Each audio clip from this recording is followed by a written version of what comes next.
I'm Kesenya and welcome to Astrologers. I've been preparing a webinar for about a year now and I'm very excited to have finally released it on Astrologers, and it's all about the Hindu astrology techniques for Western astrologers. Today's video that I'm presenting for you here will be an excerpt from that course, so you'll be able to get a little taste of the kind of things that will be explored in that course. And today we are looking at wealth in the horoscope, how to see the indicators for wealth in a chart, in your chart. So naturally, I'm very excited to share this webinar with you now. The course is going to teach you the basic concepts of Hindu or Vedic or Jyotish or Jaimini astrology. The techniques that we will cover fall under the banner of each of those different astrological schools. They're quite closely aligned. So you might hear me refer to each of these, you might hear me refer to any of those terms, Jyotish, Hindu, Vedic, etc. But the things that are covered in this webinar are really going to help give you a greater grasp on how astrology works, greater clarity.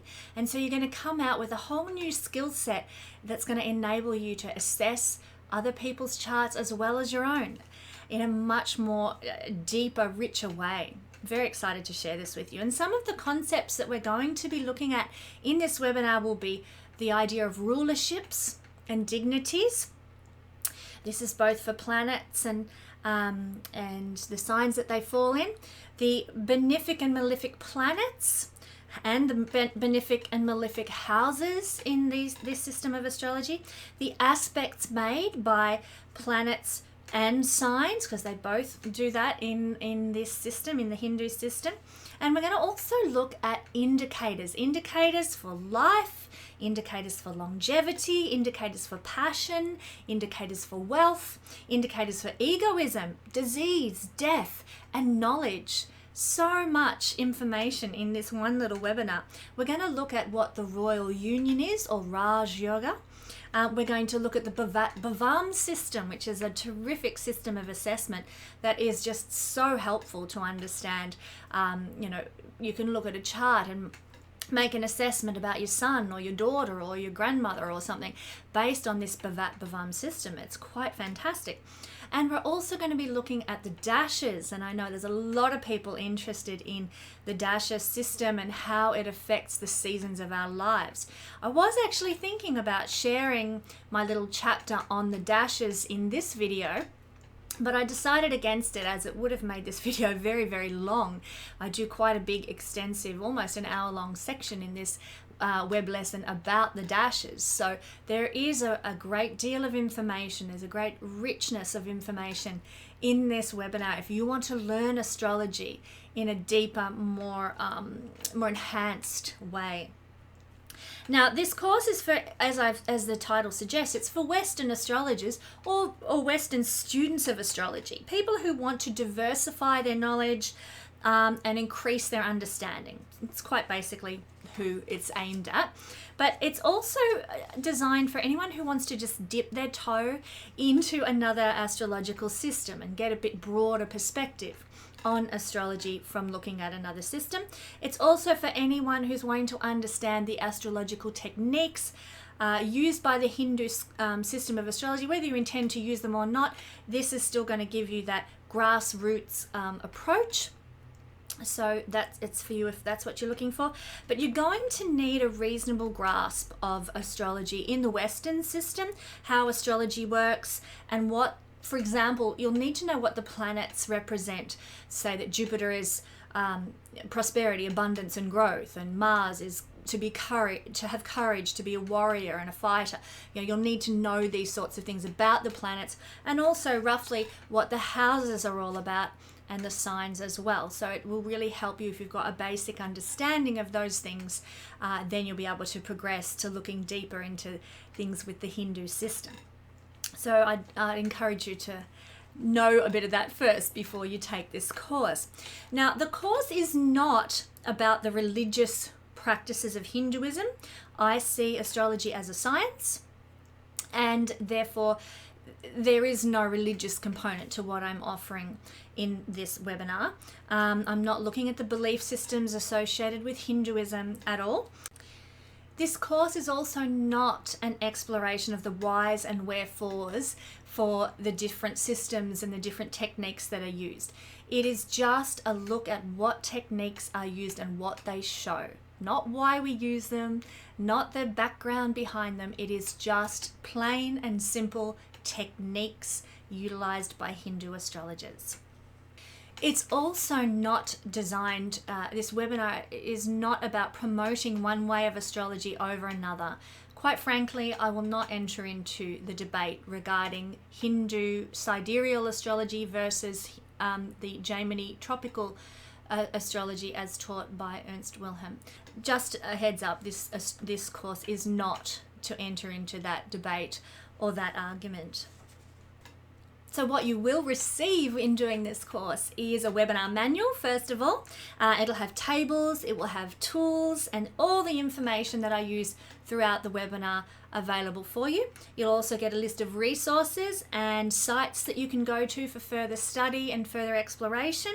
And you'll get exclusive permanent access to the video, the webinar, the web lesson, and you can revisit it as many times as you need to learn the lessons, and you probably will need to revisit it a couple of times because the knowledge and the depth and complexity of this system is so great.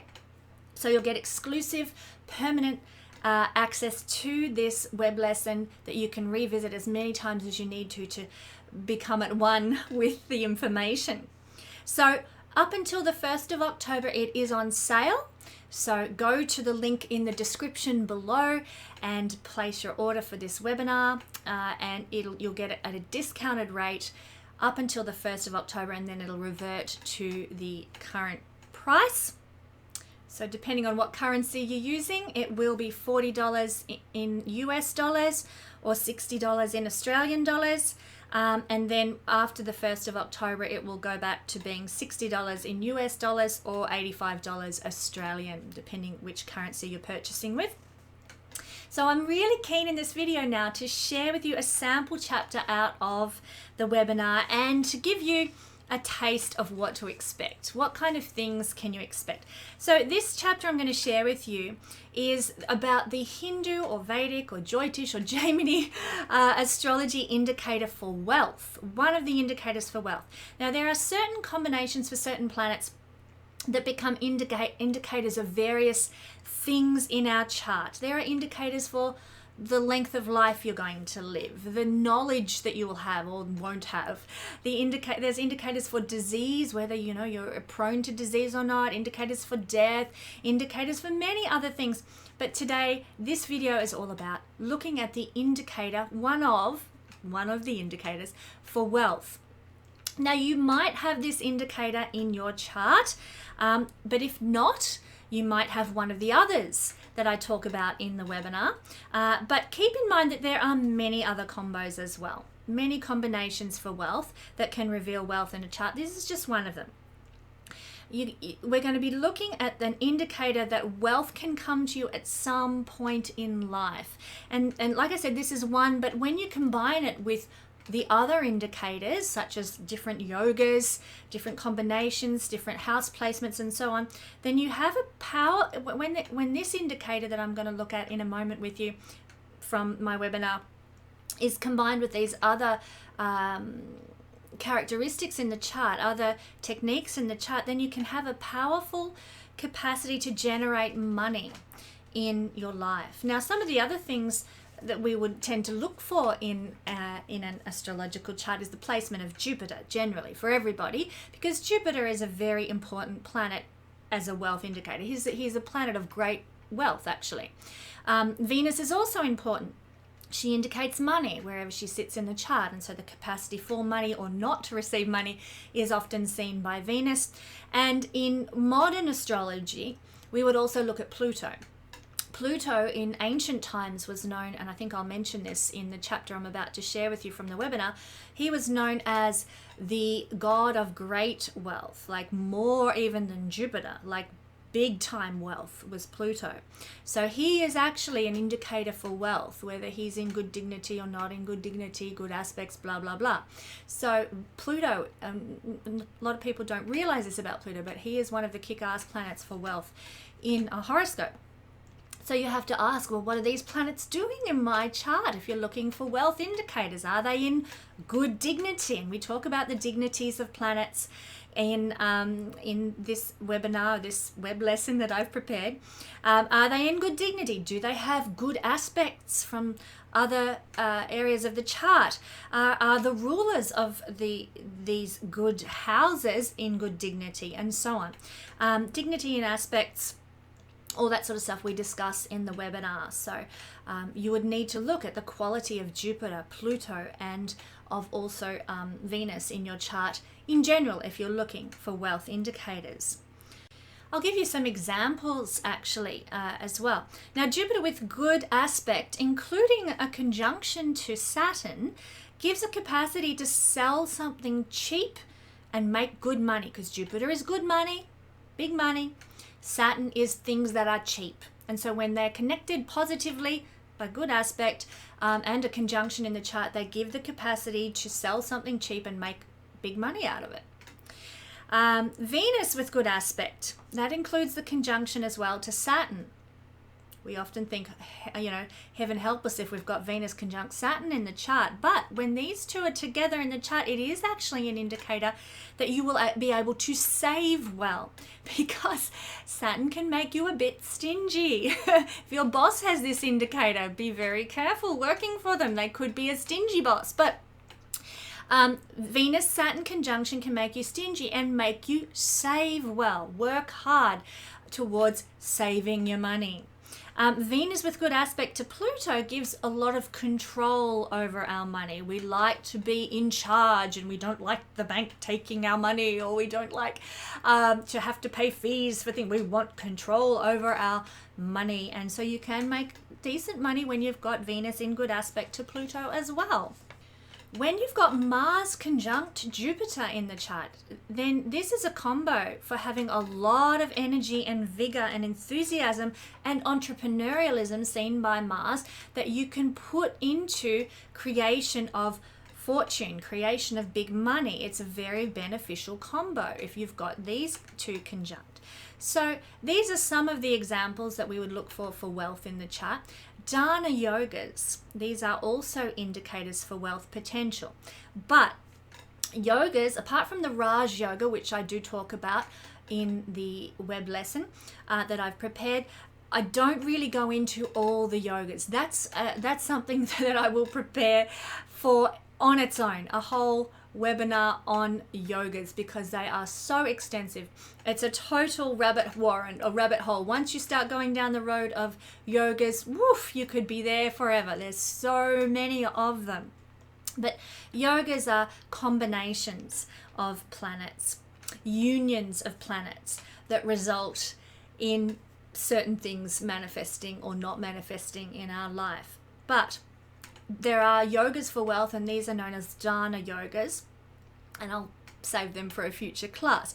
But wealth is the wealth planet, which is what we're going to talk about in just a minute, is one indicator that we look at. But if you don't have this particular indicator functioning in your chart for your sign, then maybe you might have one of the others for one of the other indicators, say longevity or knowledge or passion or something. You might have a strong indicator for that in your chart. But for now, enjoy this little sample chapter from my web lesson, Hindu Astrology Techniques for Western Astrologers. Thanks for joining me. Enjoy this little chapter.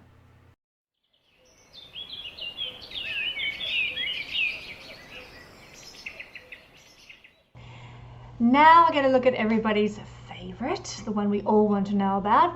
Do I have any indicators of wealth in my chart? So this is a fun little one. Not everybody will have one of these planets in their chart.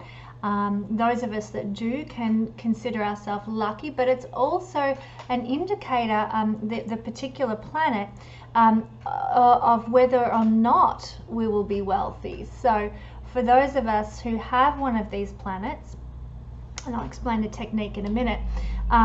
It can, if the planet is in debilitation with bad aspects, if it's just really poorly in the chart, then it can actually be an indicator that wealth will be a struggle for us throughout our life. So having an indicator of wealth in the chart, yes, it can be good, provided that planet's doing well. So we'll take a look at these. Now I'm wearing my, because I'm recording this webinar over a period of many days, my outfit's changed. Hope you're enjoying the fashion show. But I'm wearing orange for this one today because orange is the color of Jupiter, and of course Jupiter is the planet of prosperity and abundance. So go, you good thing. Okay, so for indicators of wealth in Vedic astrology, we need a planet that rules two of the following houses. The second house, let me get this. The second house, the fifth house, the ninth house, or the 11th house in the chart. So this is the planetary ruler of two of these houses, because in traditional astrology, planets, each of the planets, traditional planets that is, not the modern celestial planets, Uranus, Neptune and Pluto, but each of the traditional planets ruled two signs.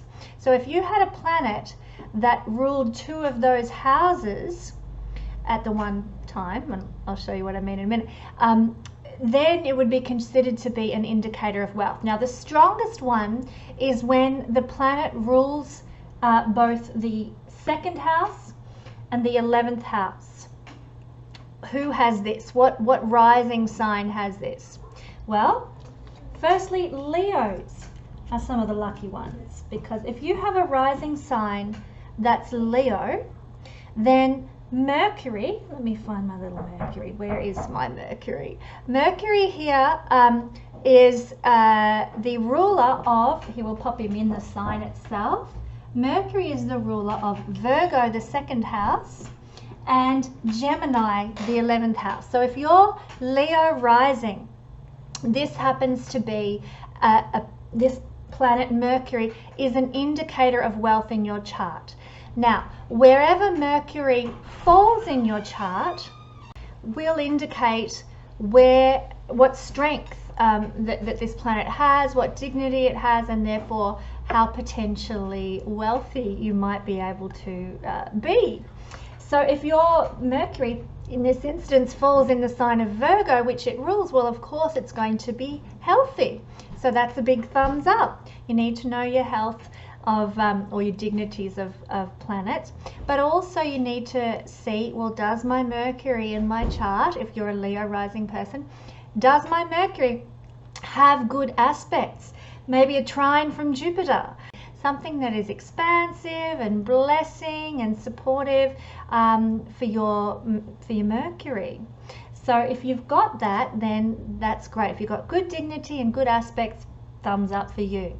So also, another sign that actually has this benefit is the sign opposite. That's Aquarius. So Aquarius rising people, let's just get Mercury out of there. Aquarius rising people will have my precious favorite planet Jupiter ruling Pisces, their second house, and ruling Sagittarius, their 11th house. So these are the two signs that have the strongest indicators for wealth through the planet Mercury and the planet, let's see, the planet Jupiter. Now, you might have heard talks on Astrologer about how when Jupiter and Mercury connect together in the sky, it's actually very manifesting and very powerful, and this is indeed the case. But particularly for Leo rising or Aquarius rising people, because of the nature of these planets when they rule houses 2 and 11. That's why they're considered lucky and indicators of wealth. So for Aquarius rising people, you would need to see that you need to find your Leo in good dignity, your Jupiter in good dignity with good aspects. So I will include I have included with this course a planetary dignity table that will be able to show you, is your planet in good dignity. Also, you can then assess the aspects in your own chart, or if you need to get a reading, you're more than welcome to do that to determine, do you have good aspects to your planet, supportive aspects. So that is the strongest indicator for wealth. Now there are secondary indicators. They're not as strong as these two, but they are indicators for wealth just the same, because they rule the 2nd and the 9th house. And this is back to Mercury again. Mercury for the sign of Taurus. Let's take a look at him. Mercury, in this instance, there's Taurus. Mercury rules the 2nd house, and it also rules the 5th house, Virgo. So it rules Gemini and Virgo for a Taurus rising person. So again, this is a combination for wealth. So we would look for the dignity and aspects of Mercury being, if they're positive, it's good. If they're not, if they're all smashed to pieces, well, it can indicate a struggle in life to create money. There would need to be other indicators in the chart as well. We don't just look at these singularly, but it is one of the indicators that we can look at. So that is Taurus rising, and of course for Scorpio rising, it happens to be Jupiter. I hope you're seeing the patterns here. Everything is patterns in astrology and cycles.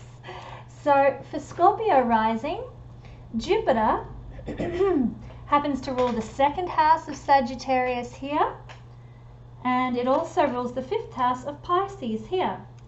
So you would need, wherever your Jupiter falls, it would need to be in good dignity with good aspects again.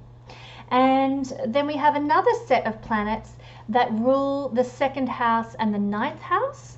This happens to be lucky Virgos, who are ruled by who have the planetary wealth indicator of Venus. Venus rules their 2nd house, and it also rules their 9th house as well.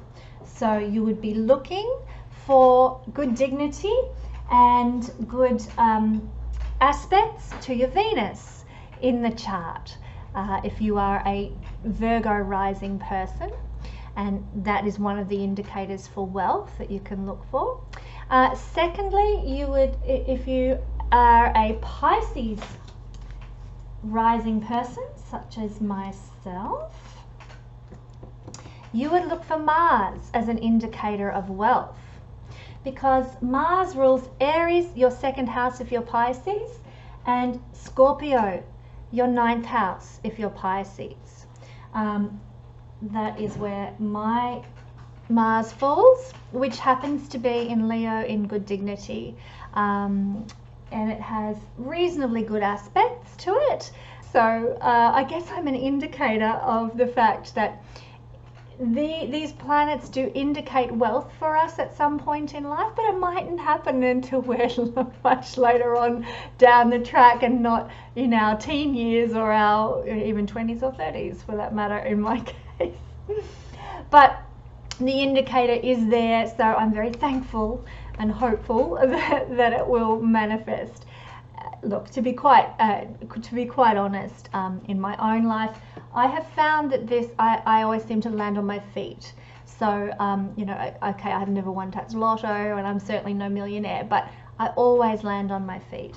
And my Mars, my indicator planet for wealth, has served me well in that regard. I've never gone hungry. I've never, and a lot of these traditional Vedic techniques were established 2,000 years ago, when survival was difficult and having enough food was difficult for the majority of people. So what we consider wealthy in our modern age is very different to what was considered wealthy back in the day that these principles were founded. So by those terms, you know, I have never gone hungry. I've always had lovely, you know, beautiful homes to live in, had enough clothes, been warm, had enough food. And so for me, I am considered wealthy, you know, really by ancient astrological terms. But of course we live in the modern age, so we use this as one of the indicators, and of course there needs to be a number of indicators for great wealth. And just to add into this, this course is all about the Vedic indicators, but one of the other indicators that we need for super wealth, and this is not from the Vedic astrology, but this is astrology in general, is a connection, a kind, like usually a sextile or a trine, maybe sometimes even a conjunction between Jupiter and Pluto. Pluto is the god of great wealth before he became god of the underworld, and of course Jupiter is expansive. So if you have the connection of those two in your chart, that is another indicator. So if, for example, I don't have that, if you had those two connecting in a positive, powerful way, that could indicate big, like millionaire, billionaire type wealth for you. And if you also had your Mars, as I do, in really good dignity with good aspects, extra, you know, bonus oomph into that realm. So we need to take in the whole chart when we're looking at indicators. But these are some of the indicators according to Vedic astrology that we can look for. So for Pisces, it's Mars. So I hope that's been helpful, and let's move on to the next indicator. Thanks for joining me to participate in this one little snippet out of my web lesson, Hindu Astrology Techniques for Western Astrologers. Once again, if you would like to participate in this web lesson, get your copy of the web lesson for you to utilize, you can do so at the link below. It's on special until the 1st of October, and then it's back to normal price. Still great value for money for all the depth of information that's provided. So thanks for joining me. Enjoy the web lesson, Hindu Astrology Techniques for Western Astrologers. God bless.